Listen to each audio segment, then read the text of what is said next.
Good afternoon. The Philippine Coast Guard says 36 people were killed, 26 are still unaccounted for, and 127 people have been rescued after a motorboat capsized off the coast of Ormoc.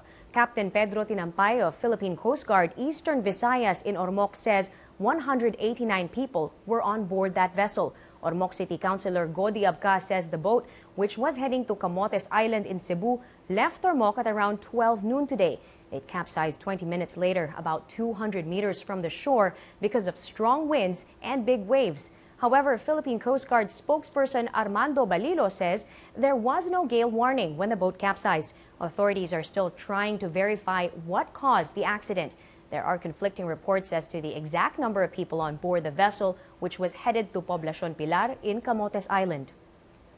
We now have on the line reporter John Pilapil of the Serbisyo Publiko sa radyo. Hi, John. Yes, Mr. Juana, sa ngayon ay namimigay ng mga kumot at mga damit yung lokal na pamahalaan ng Ormoc City doon po sa mga survivors ng tumaob na MV Kim Nirvana kanina po mga alas 12 pasado ng tanghali.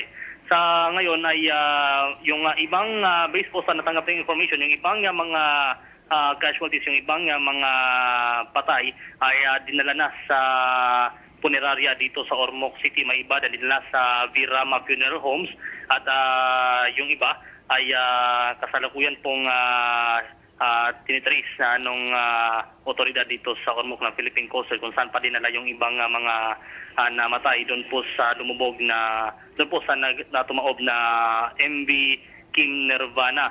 So sa ngayon, ito pong mga pasahero na nakasurvive ay yung iba, dito po sila inilagay sa passenger lounge ng Togo Shipping. Yung iba mga foreigner yung iba ay magbabakasyon sana dun sa Pilar Camotes, yung iba ay doon naman talaga nakatira.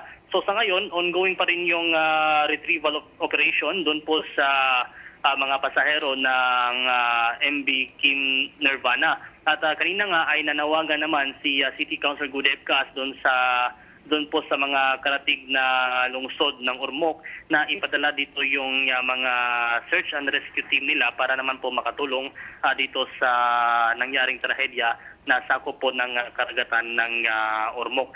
Sa ngayon po ay makikita natin na full force talaga yung iba't ibang ahensya ng gobyerno.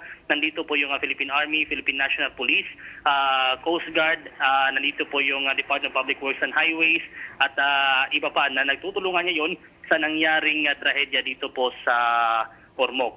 So, yun yung pinaka-latest mula dito sa Ormoc City. John Kevin Pilapil.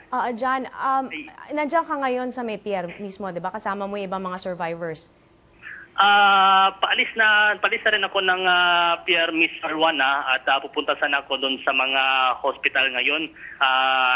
Nagano ko nakunin yung mga pangalan ng mga na-confine, mga pangalan po ng mga na namatay na mula po sa pagtaob ng bangka. May mga nakausap ka mga pasahero kanina, di ba? Opo. Oo. Ano yung mga nalaman mo mula sa kanila? Kung ano ba yung nangyari? Meron bang nagkaroon ng parang emergency plan yung boat nung nangyari yan? Or bigla na lang nag-capsize na wala silang malay, walang announcement? Yung iba Miss Arwana, hindi na po matandaan yung nangyari. Sobrang nilang takot, nagpanik na yung iba tumalon na sa dagat. Kanina nga nakausap ko itong si Gilbert de la Cruz, 10 years old tong batang ito, yung mama niya at saka kapatid niya ay kasama niya na sumakay doon sa tumaob na passenger boat. At as of alas 3 ngayong hapon ay hindi pa niya nakita itong mama niya at saka yung kapatid niya na papunta sana sila ng Pilar Camotes. Yung iba naman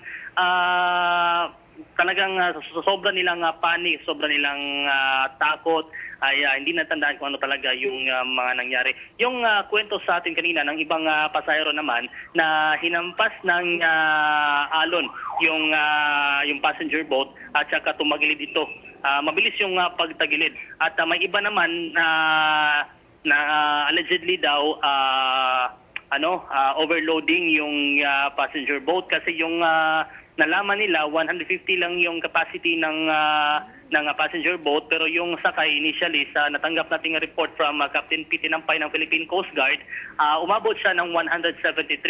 So yung 173 out of 173, 152 yung dinala sa 4 na hospital dito po sa Gatchalian, dito po sa Ormoc Doctors Hospital, Ormoc District Hospital, at saka sa OSPA Farmers Medical Center. So, out of 152 na dinala sa hospital, 34 yung confirmed napatay. Ayon po kay Captain P. Tinampay ng Philippine Coast Guard, and that's as of 3 p.m. Okay. Maraming salamat doon sa report mo, John. Thank you. In a statement, Malacanang says, quote, the president has been apprised of the incident and has directed PCG to exert all efforts to look for those who remain missing. We continue to monitor the progress of the rescue. End of quote. So, as John Pilapil has just reported earlier, there is a possibility of overloading. According to his report, these kinds of motorboats have a capacity of 150 passengers, but as we now know from the Philippine Coast Guard, the total count of passengers is at 189. So that's definitely overloading if it is indeed true. There are foreigners in the boat as well who were planning to vacation in Camotes Island who have survived, and they're currently at the passengers' lounge while they wait to be brought to the hospital. That was John Pilapil from Serbisyo Publiko sa Radyo. We'll give you more details on this story as soon as we get them. Keep it here on CNN Philippines. I'm Rowana Hamir.